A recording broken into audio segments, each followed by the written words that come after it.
Esto lo muestran los fósiles de todas partes del mundo. La única manera de mantener esta hipótesis dice que es trazando una línea entre los humanos modernos y arcaicos, que esto lo tendríamos que ver en la evidencia fósil pero que no vemos. Dice que la evidencia genética apuntaba firmemente a África como nuestro origen, pero había pocos fósiles para respaldarlo. La ausencia de fósiles humanos africanos convincentes en el periodo de tiempo correcto, o gente que habla del vacío en la evidencia fósil entre hace 100.000 y 300.000 años. Pues evidencia fósil para la teoría última evolución de la evolución humana, la del Out of Africa, ninguna. Las diferencias atribuidas a la evolución son realmente evidencia de la amplia variación genética encontrada en la familia humana. Los humanos tenemos variación morfológica, algo que los antropólogos están apreciando últimamente. Posiblemente antes era más fuerte que ahora. Pues lo que hemos venido diciendo, que todas estas diferencias de cráneos, de anatomía, de todo, la diferencia entre los humanos simplemente es porque todos los humanos somos un poco distintos. Pero es que esto ya lo podemos, es sentido común, ¿no? Cuando vamos a cualquier sitio y vemos personas que son diferentes a nosotros, pues siguen siendo humanos, no son cosas raras. Pues esto es lo que están apreciando últimamente los antropólogos. Y los creacionistas mantienen desde hace tiempo que estas diferencias encontradas en los fósiles humanos son el resultado de geografía, no evolución. O sea, adaptaciones al clima, adaptaciones de ahí donde cada persona vive, sobre todo hace un tiempo, porque hace un tiempo la gente no se solía mezclar unos con otros. O sea, los europeos se casaban y tenían hijos con los europeos y los africanos hacían de lo mismo. Pero ahora, en los tiempos actuales, podemos ver que las cosas cambian y europeos se casan con africanos, asiáticos se casan con africanos y con europeos, y hay una mezcla de todas las razas. Y esto está muy bien, y ya no se ven esos rasgos característicos de cada raza de antes, que es lo que mostraban los fósiles. Pero de todas maneras, ya no hace falta tener que, ¿no?, estas teorías de querer diferenciar unos de otros. Ya no es lo que era. La morfología distinta es simplemente el amplio grado de diversidad craneal y esquelética que se encuentra en la familia humana. Simplemente es esto, pero todos somos humanos, ¿no? El tamaño del cerebro humano normal varía entre 800 y alrededor de 2200 centímetros cúbicos, sin embargo la calidad del cerebro es la misma.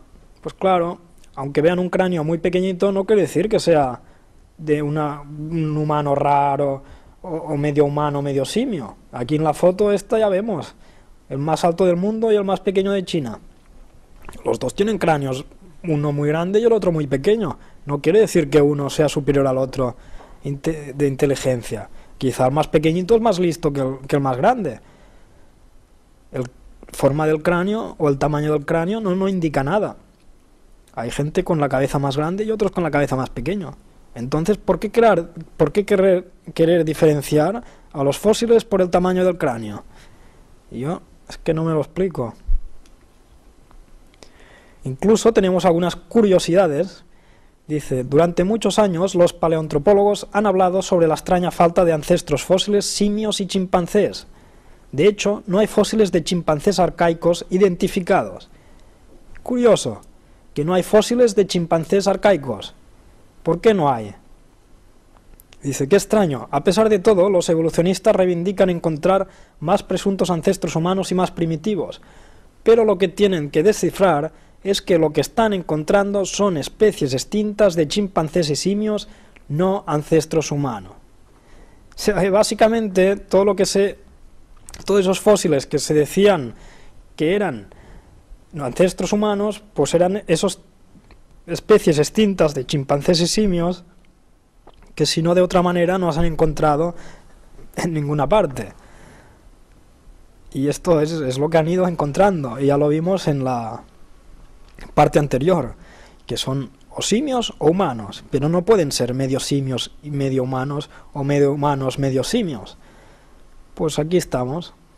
No encontramos los fósiles de chimpancé porque los hemos clasificado como ancestros humanos. Y alguno podría pensar en estos momentos que, claro, la ciencia avanza y se están descubriendo cada día cosas nuevas. Y es normal que estén pasando estas cosas, ¿no? Que antes se consideraba unas cosas y ahora otras, ¿no? Sería lógico pensar así, ¿no? La ciencia avanza, pero es que no es que la ciencia avance. Es que lo que está pasando, y veremos ya en la última parte, en actualidad, que lo que está pasando es que los evolucionistas están cayendo en sus propias trampas, en sus propias suposiciones. Pasamos ya al apartado de la evidencia genética del modelo del Out of Africa. Ya habíamos visto que desde alrededor de 1972 nos habían dicho que el ADN de los chimpancés y los humanos era idéntico al menos en un 98,5%, aunque ahora es considerado alrededor del 95%. Bueno, no es un cambio muy drástico, pero tampoco nos indica, no es de gran importancia. Pero cuando nos dan un dato así, ¿no? que nuestro ADN es tan parecido al de los chimpancés, a un 95% nos quedamos todos, ¿no?, de piedra. ¡Wow! Esto quiere decir que esto es evidencia científica, ¿no? Si nos dicen esto, el 95%.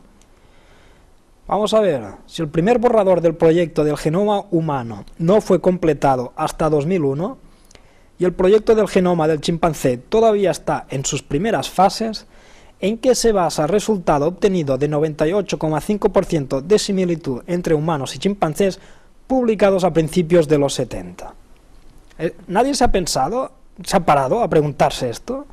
Porque a mí ya me parece una tomadura de pelo.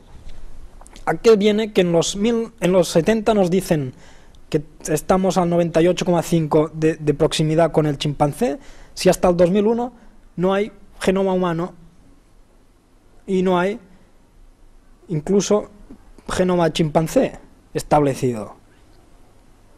A ver, ¿por qué en los 70 nos dijeron esto? Pues porque era una mentira, una suposición. Ya lo vimos, la similitud en la estructura no implica necesariamente una herencia genética idéntica. Pues estaban haciendo lo mismo. Decían, si uno se parece al otro, es que debe haber, genéticamente también deben ser muy similares. Pues no es así. Alguien se puede parecer a otra cosa y no tener nada que ver con esa cosa. Y esto es lo mismo tipo de ciencia, de pseudociencia, que se basaban en aquellos tiempos, incluso ahora también. Que no, que es incorrecto. Pero bueno, algunos están ahí todavía pensándoselo, y a veces podríamos creer que sí, ¿no? Que hay gente que realmente son muy parecidos, tienen parientes muy próximos al chimpancé, ¿no? Y algunos ahí, dale que te pego, que sí, que venimos, dice, estamos más seguros que nadie en biología que los humanos modernos son más cercanos a los chimpancés que cualquier otro ser vivo. Algunos se empeñan, hasta que sí o que sí. Pues bueno, vamos a hablar de números que tanto impresionan, porque dice, los humanos compartimos la mitad de nuestros genes, el 50%, con los plátanos. El genoma humano comparte 99% de sus genes con los ratones. ¿Y qué? Pues son números. ¿Qué quiere decir? ¿Que venimos de los ratones o de los plátanos? No. Estos números no significan nada. Simplemente significan pues que como todo ser viviente de este planeta compartimos genéticamente algunas semejanzas, porque de esta manera podemos vivir en este planeta. Pero no quiere decir que venimos unos de otros o que somos parientes y cosas así. Estos son suposiciones. Vamos a la evidencia genética número 2. En los 50, a finales de los 50, se decía que nos habíamos separado de los simios hacía más de 40 millones de años. Después se dijo que no fueron 40 millones de años, sino que fueron 14. Y después, ahora últimamente ya se dice que estamos alrededor de los 5 millones de años, ¿no? Todos estos números han ido bajando. La separación entre los simios y los humanos, que antes parecía que eran muchos millones de años, ahora ya no lo son tanto. ¿De dónde vienen estos números? ¿Por qué se dice que hace 5 a 7 millones de años nos separamos de los simios? O de la misma rama, o de los mismos ancestros, el ancestro común.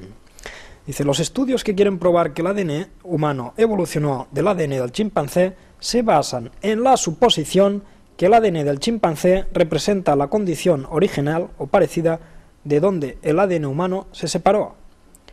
O sea, básicamente, estos estudios, el estudio este que nos dice que nos separamos del chimpancé hace 5 millones de años, está basado en la suposición de que nos separamos del chimpancé. Pero es que no lo sabemos si nos separamos del chimpancé. ¿Lo entendéis?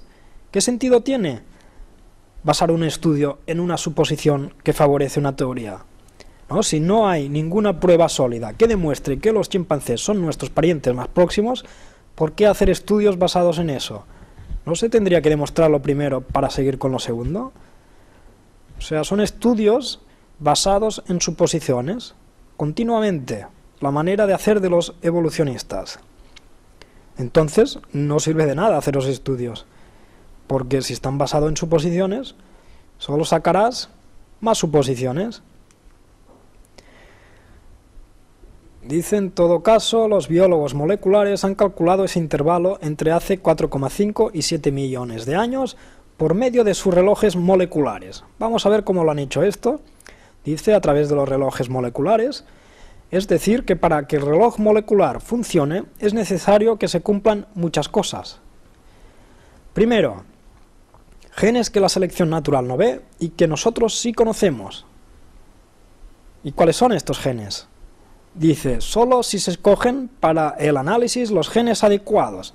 Ah, es que aquí se están analizando los genes adecuados, y los adecuados son los que eligen algunas personas para hacer el estudio. Y se eligen estos genes porque son los que interesan para obtener los resultados que interesa que se tomen, que se alcancen. ¿Vale? O sea, ya vemos un poco cómo hacen estos experimentos, estos estudios que parecen tan científicos, pero en realidad solo se cogen los genes que a ellos les interesan, los adecuados. ¿Qué más tenemos? Ritmos constantes de mutuación. Hay que recurrir a los fósiles. Pero sabemos que los fósiles no nos indican nada. Simplemente es una interpretación en suposiciones. O sea, nada. Y el número 3, un buen marco paleontológico de referencia, o sea, la datación realizada por los paleoantropólogos de los fósiles. ¿Y cuál es esta datación realizada por los paleoantropólogos de los fósiles? Pues las que ellos quieren. Es que esto es muy fuerte, ¿eh? Pero estas son las cosas necesarias que se cumplan para que este reloj molecular que indica que hace 4,5 años y 7 nos separamos del chimpancé, y que son suposiciones. Señor Arzuaga, todas estas cosas están basadas en suposiciones. O sea que todo esto no sirve para nada. Es ciencia ficción, es un mundillo que se ha creado esta gente para intentar convencernos de algo que no es realidad. Es un mundillo particular, su ciencia ficción particular, ¿no? Su cine de ficción. Vamos a ver más evidencias genéticas. Wilson y Kahn aplicaron las calibraciones mutacionales de Sarik a sus estudios del ADN mitocondrial, comparando el ratio de la divergencia del ADN mitocondrial entre humanos y chimpancés. A través de este método llegaron a la fecha aproximadamente hace 200.000 años de la Eva africana. O sea, ¿cómo sabían lo de la Eva africana que empezó hace 200.000 años? Pues a través de más suposiciones.